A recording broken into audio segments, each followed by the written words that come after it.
welcome back to my channel, The Inked Reader. Eva here. I am gonna do my May TBR today. I'm gonna try to be very quick because I got just 10 minutes to film these, 15 minutes max.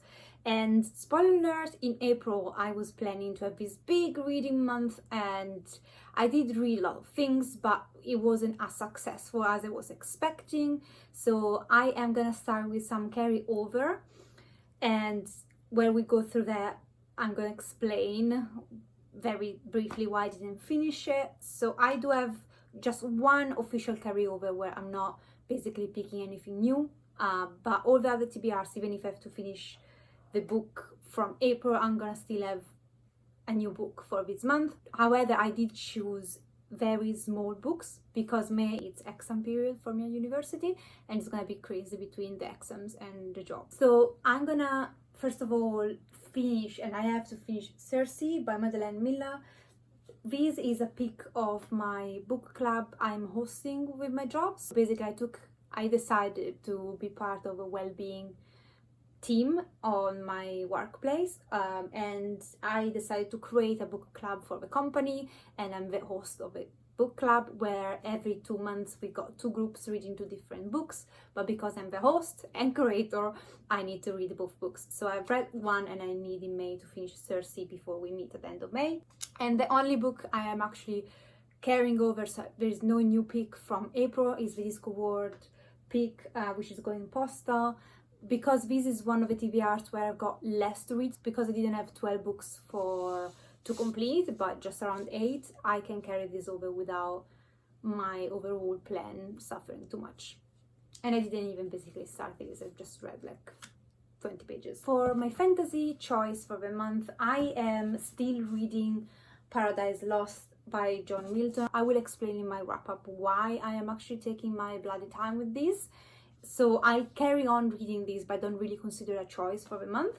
Instead, the new choice for May is the erotica fantasy, and I'm gonna read The Bloody Chamber by Angela Carter, which is a recounting of fairy tales with a dark erotica twist in it, and it's very short.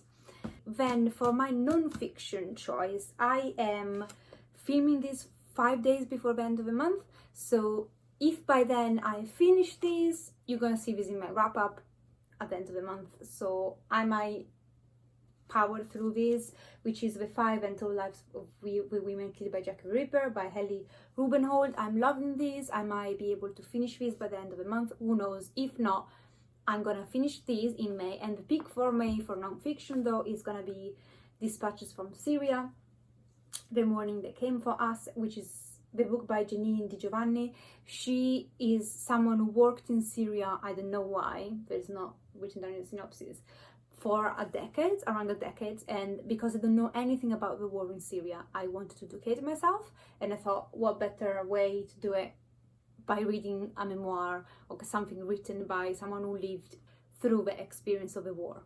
So yeah, that's why I'm reading this. And for my true crime, I am still reading Jack the Ripper by Philip Sudgen, and I won't be done in 5 days with this for sure. So we'll have to finish this, which is the pick from April, but the new pick from May for May is The Perfect Father by John Glatt, which is the story of Chris Watts. I don't know how you call this man. Stands for disgusting human being.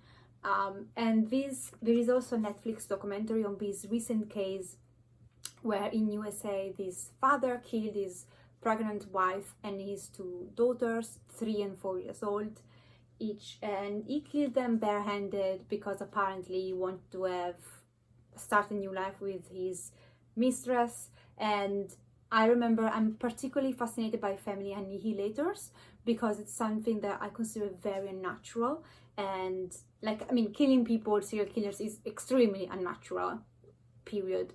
However, killing your own family, your own children is like a whole new level, and I'm curious to see if the author managed to get more insight or more details than the 2 hours Netflix documentary did. For my DV, I'm gonna read Wanna Go, Wanna Stay by Maria J. Scott.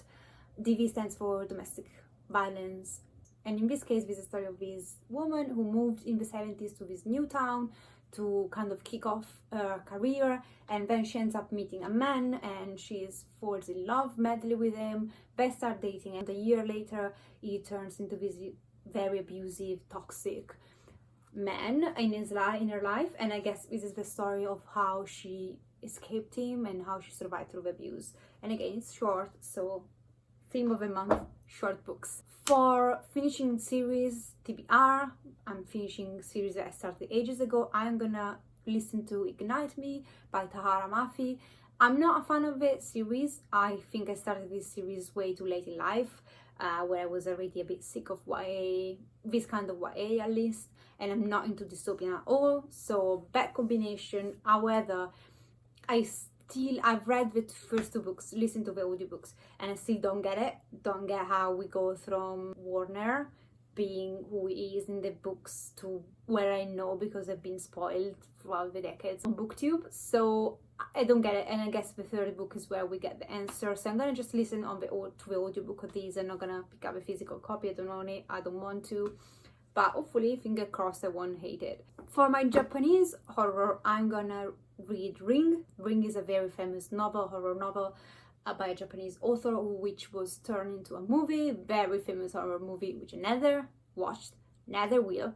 And this is a story of basically this curse, I believe, where if you watch this videotape, after 7 days you die. And yeah. For my horror pick, I have Hellhouse by Richard Matson. I've heard so many scary things about this book. Like, when it comes down to haunted houses, you cannot get scarier than this. We will see. I've read a couple of books on haunted houses, love them all. Haunted house gets me every time. So even just the cover of this just gives me the chills. So good luck sleeping, and I think it's a very bad association, considering that I'll be overworked and will be overstressed because of school, so I'll be sleeping less anyway. So at this point, I guess I can just put there some nightmares. I don't know anything about these. I know only that it's about a haunted house, or like these people go inside a haunted house to investigate why it's haunted, which is worst fucking idea ever. And for my European TBR, I'm gonna go to Italy. So I'm gonna go back home basically, and I'm gonna read the 3rd book in my Brilliant Friend series by Elena Ferrante. Loved the first 2 books. In this quartet, you basically follow these 2 women, and since they are children, and they develop this friendship throughout the ages, and you follow them and their lives and their friendship developing and falling apart and coming back together. So this is the 3rd book, and it's called Stories of Who Stays and Who Goes, something of the sort in English. It is completely translated, the whole quartet. It was very famous around BookTube many years ago, bunch of years ago, and I first heard about this book by English and American YouTubers, so the whole series is translated in English. I am gonna read this in Italian, don't know how well it translates, but because a lot of people loved it, I guess it translates quite well. And I love her writing. It feels like reading a memoir, although it's not. That's how good she is. And I'm very eager to continue with the story of these 2 beloved characters that I grew to love so much. And even if I've not read a book like in a year and a half, I still think about them sometimes. So, and finally we've got the TBR jar. So wish me luck, because I'm gonna just, yeah, a bunch came out. I'm gonna pick them up soon. Well, I don't care. Making a mess. I got one. Let's see who's the lucky guy. The Tulip Touch. A few moments later. So the Tulip Touch, which is this, I got one to pick it up. This came in a box from Penguin. I mean, I bought the box, but it's in a box for the first YA ever written, or that ever became popular. And this is the Tulip Touch, and I believe this is about these 2 girls that are outcasts, and they form this friendship, and this friendship turns very toxic, and there is like fire everywhere here, so probably they gonna start like setting fires to everything. I don't know. We will see.